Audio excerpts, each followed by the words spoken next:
Hi hello ನಮಸ್ಕಾರ. Welcome to Aruna YouTube channel. ನಾನಿವತ್ತು ಕರ್ಕೊಂಡು ಹೋಗ್ತಾ ಇದ್ದೀನಿ ಯೋಗ ನರಸಿಂಹಸ್ವಾಮಿ ಬೆಟ್ಟಕ್ಕೆ. ಇದೊಂದು ಐತಿಹಾಸಿಕ ಸ್ಥಳ.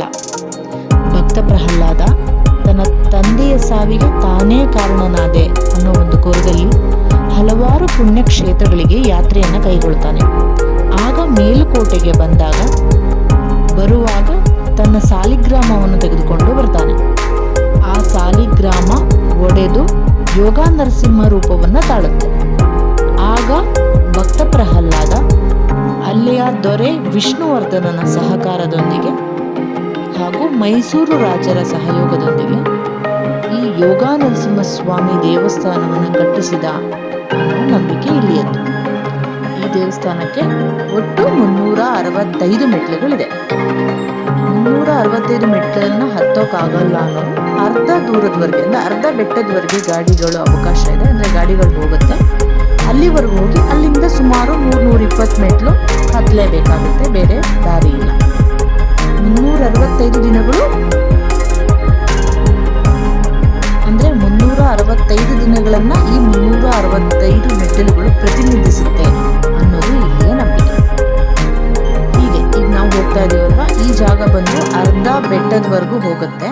ತುಂಬ ಬಿಸಿಲಿದ್ರಿಂದ ಫುಲ್ ಬೆಟ್ಟ ಹತ್ತೋಕೆ ನಾವು ಹೋಗಲಿಲ್ಲ. ನೋಡಿ, ಇದು ಅರ್ಧ ಬೆಟ್ಟದವರೆಗೆ ಬಂದ್ವಿ.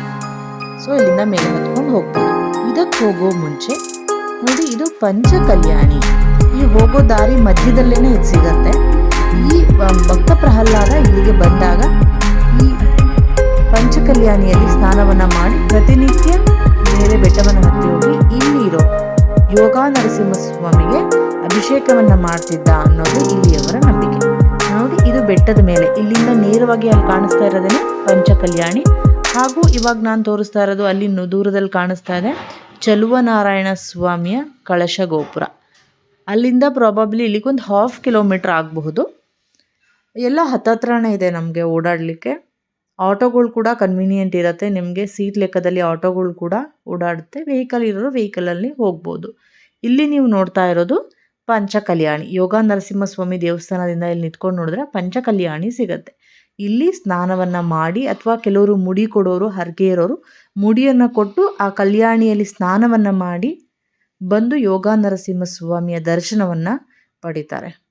ಸೊ ಇದು ನಾನು ಹೋದಾಗ ತುಂಬ ಕ್ಯೂ ಇತ್ತು.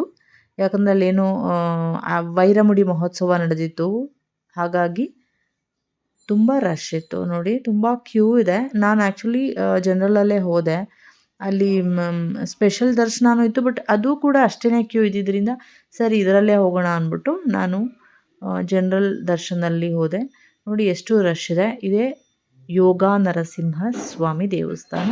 ಇದನ್ನು ಕಟ್ಟಿಸಿದ್ದು ಭಕ್ತ ಪ್ರಹ್ಲಾದ ಅಂತ ಇಲ್ಲಿಯವರ ನಂಬಿಕೆ. ಪ್ರತಿನಿತ್ಯ ಭಕ್ತ ಪ್ರಹ್ಲಾದ ತಾನು ತಂಗಿದಷ್ಟು ವರ್ಷ, ಅಂದರೆ 12 ವರ್ಷಗಳ ಕಾಲ ಇಲ್ಲಿದ್ದ ಅಂತ ಹೇಳ್ತಾರೆ. ಅಷ್ಟು ವರ್ಷವೂ ಪ್ರತಿನಿತ್ಯ ಇಲ್ಲಿ ಬಂದು ಈ ಯೋಗ ನರಸಿಂಹಸ್ವಾಮಿಗೆ ಪೂಜೆಯನ್ನು ಭಕ್ತ ಪ್ರಹ್ಲಾದ ಸಲ್ಲಿಸ್ತಾ ಇದ್ದ ಅನ್ನೋದು ಇಲ್ಲಿಯವರ ನಂಬಿಕೆ.